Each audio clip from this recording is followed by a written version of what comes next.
Still talking about the junior hockey part, but what was it like going into your WHL draft year back then? What's it like as a goalie, and what's kind of going through your mind, and how can these other how can what you tell them, how can it help these other younger players, I guess? Yeah, I remember my draft year pretty well. Actually, it was a lot of fun and stuff like that. And obviously, first starting out the year, I went to Delta, and we had a really good team, and I think we had 13 of our 18 players drafted or something like that. So we had a really good team, and obviously, I knew scouts would be at every one of our games, which was great.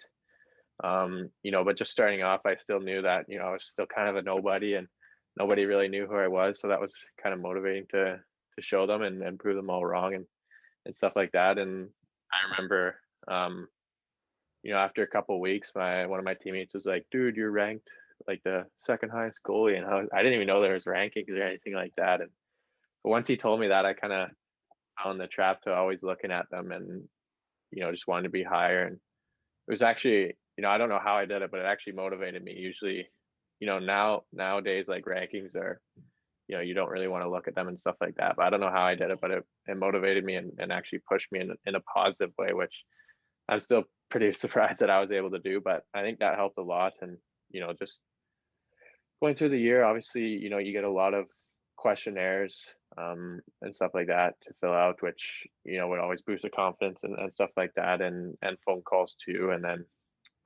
yeah, you just kind of go throughout the year, and like I said, the rankings pushed me. So whenever we'd play against another guy ranked, I would always want to beat him and stuff like that. And I actually had a really good year, and I was pretty confident heading into the draft, and then the draft day happened, and I actually didn't go as high as I would have liked to. I got picked in the third round.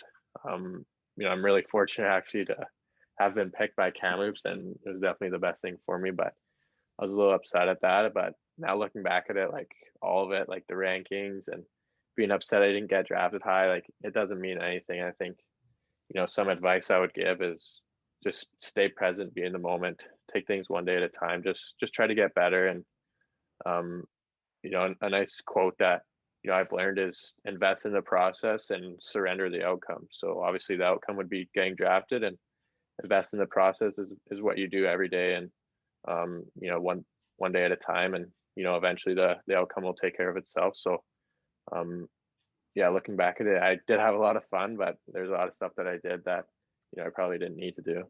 Yeah, for sure. That's how I saw it as well. As I kept playing, I never got drafted in the WHL or the NHL, but just being that underdog and just always trying to push at it and make the best out of it, to try and catch everyone.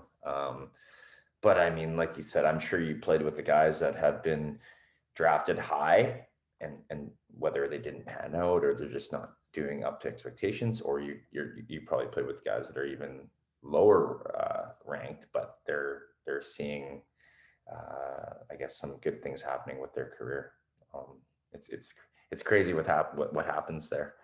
Um, okay, great. No, those definitely help, and again, very lucky for these kids to be able to listen to, a world junior player, scholastic player of the year. That's so huge for them to listen to and listen in on and educate themselves. Is really. I guess. Do you have any other things that you could share of your early success to being drafted third round WHL, fourth round NHL? Like what these young goalies that could help with, or even just on an athletic or hockey player standpoint?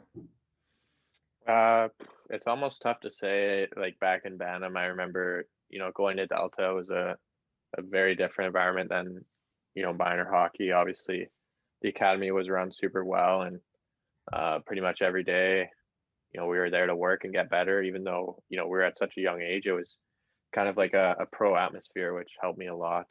um the practices and the workouts, we always just try to work hard and get better. And that was a huge theme, was just getting better. And I didn't actually really know like entirely what it meant, or how to plan it out. And actually using stuff like that. But that was my motivation. I just wanted to get better, and it worked. And that was just my focus. And I think that was big rather than kind of focusing on other outcomes. I just tried to get better, and that definitely helped my success there. And then kind of moving on, just kind of same approach. Obviously, things are different in junior, and obviously your first year. Um, for me, anyways, I was a backup, so I didn't really get that much playing time, and I kind of learned just to use my practices as a game, and just to be ready whenever I get the call. So same thing. I was just trying to get better, and I think that's kind of a big thing, big theme. Sorry, and um, yeah, overall, like you just got to take things one day at a time and stay present. You can't get caught up in the other stuff around you, or being upset with yourself that you're not as good at some things. It's a process, and um, if you keep working at it, then eventually, if you stay patient and keep working hard at it, then you'll get the outcome you want. But getting better is a huge theme mentally for me that has definitely helped my success.